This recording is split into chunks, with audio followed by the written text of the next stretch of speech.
میں ہوں رشید ملک، channel W5 news سے آپ کا میزبان۔ آج ہم بات کریں گے ملک کے اندر تبدیل ہوتی ہوئی سیاسی صورتحال کے حوالے سے۔ آئندہ انتخابات 2024 جو 8 فروری کو ہونا قرار پائے ہیں، اس حوالے سے تیزی سے منظر عام پر آتی ہوئی تبدیلیوں کے حوالے سے بات کرنی ہے، اور اس کے علاوہ آج ہم اس موضوع پر بھی بات کریں گے جو اسرائیل کی طرف سے فلسطین کے عوام پر، نہتے عوام پر، بچوں پر، خواتین پر اور خصوصاً ضعیف لوگوں کے اوپر ظلم اور بربریت کی ایک نئی تاریخ رقم کی جا رہی ہے۔ ناظرین، آتے ہیں سیاسی صورتحال کی طرف۔ نواز شریف کی وطن واپسی کے بعد یہ تاثر دیا جا رہا تھا کہ پاکستان میں آئندہ 8 فروری 2024 میں ہونے والے انتخابات میں مسلم لیگ نواز جو ہے وہ ایک ایسی جماعت کے طور پر سامنے آئے گی جو کلین سویپ کرے گی اور سیاست میں اکثریت کے ساتھ مرکز میں اور صوبوں میں حکومت بنائے گی، مگر اس تاثر کو زیادہ تقویت حاصل نہیں ہو سکی، کیونکہ پنجاب میں نواز لیگ کو سب سے بڑا چیلنج پاکستان تحریک انصاف یعنی PTI کی طرف سے ہے، جس کے سربراہ عمران خان ان دنوں گرفتاری کے بعد اڈیالہ جیل میں قید ہیں۔ اس دوران اشرافیہ اور نواز لیگ کے حواری PTI کی طاقت کو، یوتھ کو اس کے ساتھ جو ایفیلیشن ہے اس کو کم کرنے میں ناکام دکھائی دیتے ہیں۔ جو اب تک سوشل میڈیا پر اور الیکٹرانک چینلز کے ذریعے اور آزاد رائے سے سروے ہوئے ہیں، ان میں یہ بات بڑی واضح طور پر سامنے آئی ہے کہ نواز لیگ کے لیے الیکشن کلین سویپ تو کیا، ون کرنا، اس کے امیدواروں کو جیتنا مشکل دکھائی دے رہا ہے۔ یہ صورتحال گوجرانوالہ سے جنوبی پنجاب اور ایون لاہور کے اندر بھی اس صورتحال کو دیکھا جا سکتا ہے۔ اور دوسرا بڑا چیلنج نواز لیگ کے لیے یہ ہے کہ جن لوگوں نے عمران خان کی حکومت کو گرانے کے لیے تحریک انصاف چھوڑ کر نواز لیگ کو اور شہباز شریف کی حکومت کو اپنی حمایت دی تھی، انہیں نواز لیگ کے ٹکٹ پر آئندہ الیکشن میں شریک کرنے کی عہد و پیمان کیے گئے تھے، لیکن اب اس طرح سے ٹکٹوں کی تقسیم میں نواز لیگ کو ایک چیلنج کا سامنا ہے۔ جو پرانے لوگ نواز لیگ کے اندر تھے وہ ٹکٹوں کے حصول کے لیے اپنا مقدمہ نواز شریف کے سامنے پیش کر رہے ہیں، جبکہ دوسری طرف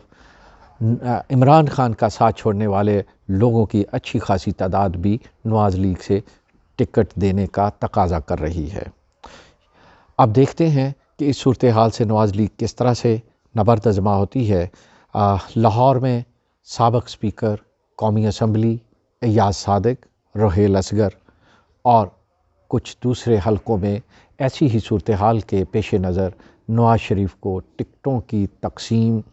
اپنے امیدواروں کو دینے میں مشکلات کا سامنا ہے۔ پنجاب میں فیصل آباد کے ایک حلقے 1996 میں بھی نواب شیر اور چوری تلال کے درمیان ایک کشیدگی جاری ہے، کشمکش جاری ہے ٹکٹ کے حصول کے لیے، اور اسی طرح جنوبی پنجاب کے چند حلقوں میں بھی یہ صورتحال دکھائی دے رہی ہے۔ مسلم لیگ نون کو جہاں ٹکٹوں کی تقسیم میں ایک مشکل اور چیلنج کا سامنا ہے، اسی طرح تحریک انصاف کے امیدواروں کے کاغذات نامزدگی منظور ہونے کے بعد اس کے لیے سیاسی مشکلات میں اضافہ ہوا ہے۔ دوسری طرف الیکشن کمیشن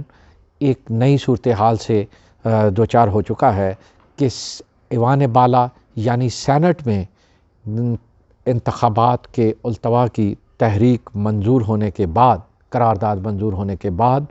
الیکشن کمیشن جلد ایک اجلاس کر کے اس قرارداد سے متعلق اس کے پہلوؤں پر غور کرتے ہوئے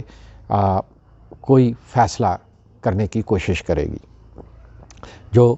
کہ کافی ایک چیلنج کی حیثیت رکھتا ہے۔ ایک سیاسی چیلنج کی حیثیت رکھتا ہے۔ دیکھنا یہ ہے کہ سپریم کورٹ کے احکامات کے بعد، واضح حکم کے بعد، ایوان بالا کی یہ قرارداد کتنی اثر انداز ہوتی ہے انتخابات کے التوا کے لیے۔ کیا آئینی طور پر اس کی کوئی گنجائش نکل سکے گی جو انتخابات کو ملتوی کیا جا سکے؟ الیکشن کمیشن اس حوالے سے جلد ایک اجلاس بلا کر اس حوالے سے جائزہ لے گا۔ قانونی ماہرین کا یہ واضح کہنا ہے کہ ایوان بالا میں الیکشن کی تاریخ مقرر ہونے کے بعد ان کے التوا کے لیے قرارداد منظور کرنا ایک غیر آئینی عمل ہے۔ اب اس حوالے سے کیا نیا رخ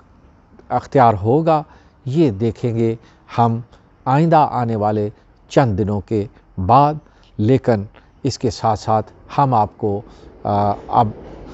دوسرے ٹاپک کی طرف لے کر چلیں گے کہ اسرائیل کی طرف سے فلسطین میں، تباہ حال فلسطین میں جو ظلم اور بربریت کی ایک نئی تاریخ رقم کی جا رہی ہے۔ اسرائیل کی بے دریغ بمباری سے فلسطین اور اسرائیل کے جو علاقے ملبے کا ڈھیر بنے ہوئے ہیں، اب وہ ان ملبے کے ڈھیروں کے آڑ میں رہنے والے کھلے آسمان کے نیچے پڑے ہوئے فلسطینی بوڑھے اور بچوں کو اور خواتین کو بھی اپنی بربریت کا نشانہ بنا رہے ہیں۔ ادویات کا بحران اس قدر شدت اختیار کر گیا ہے کہ وہاں ہسپتالوں کی جن کی عمارتیں تباہ ہو چکی ہیں، لوگوں کو زندگی بچانے کے لیے میڈیسن اور دوسری طبی سہولیات جو ہیں ناپید ہو چکی ہیں، اور پہلی مرتبہ امریکہ کو یہ کہنا پڑا کہ اسرائیل جو ہے وہ دنیا میں اپنی حمایت کھو رہا ہے۔ دوسری طرف مسلم ممالک جو اسرائیل سے اپنے مراسم کو اثر نو استوار کرنے کے لیے کوشاں تھے، یہ ساری کوششیں بھی دم توڑ چکی ہیں، اور پوری دنیا کے اندر اسرائیل کی جارحیت کے بعد فلسطین کے ساتھ، فلسطین کی آزاد ریاست کے ساتھ دنیا کا جو ایک ہمدردی کا عنصر تھا وہ تقویت حاصل کر چکا ہے۔ اور اس حوالے سے دیکھنے میں آیا ہے کہ اسرائیل کو دنیا کی طرف سے ایک مذمت کا سامنا ہے، مزاحمت کا سامنا ہے۔ فلسطین میں حماس جو ہے عسکریت پسند تنظیم، وہ مزاحمت پر ڈٹی ہوئی ہے، اور کہا یہ جا رہا ہے کہ اس حماس کو اسرائیل میں مزاحمت کے لیے جو امداد فراہم ہو رہی ہے وہ ایران، مصر، شام اور اس حوالے سے روس اور چائنا دو ایسے بڑے ملک ہیں جو در پردہ حماس کے اور فلسطین کی ریاست کی حمایت میں سرگرم نظر آتے ہیں۔ ناظرین، یہ صورتحال ہو سکتا ہے کہ اگر کنٹرول نہ ہوئی تو یہاں ہونے والی جنگ دیگر عرب ریاستوں سے ہوتی ہوئی دنیا میں پھیل جائے۔ اس کو روکنے کے لیے یہ کوششیں یقیناً ہمیں کرنی ہوں گی، دنیا کو، مہذب دنیا کو کرنی ہوں گی کہ اسرائیل کو فلسطین میں بچوں، بوڑھوں اور خصوصاً خواتین پر، ہسپتالوں پر، سکولوں پر جارحانہ بمباری سے اور حملوں سے روکنا ہوگا۔ دیکھتے ہیں کہ یہ مہذب دنیا جس میں یورپ اور امریکہ جیسے ممالک شامل ہیں اس حوالے سے کیا کردار ادا کرتے ہیں۔ اس کے ساتھ ہی میں آپ سے اجازت چاہوں گا۔ اپنے گرد و نواح کا، عزیز و اقارب کا خیال رکھیے گا۔ رشید ملک، اللہ حافظ۔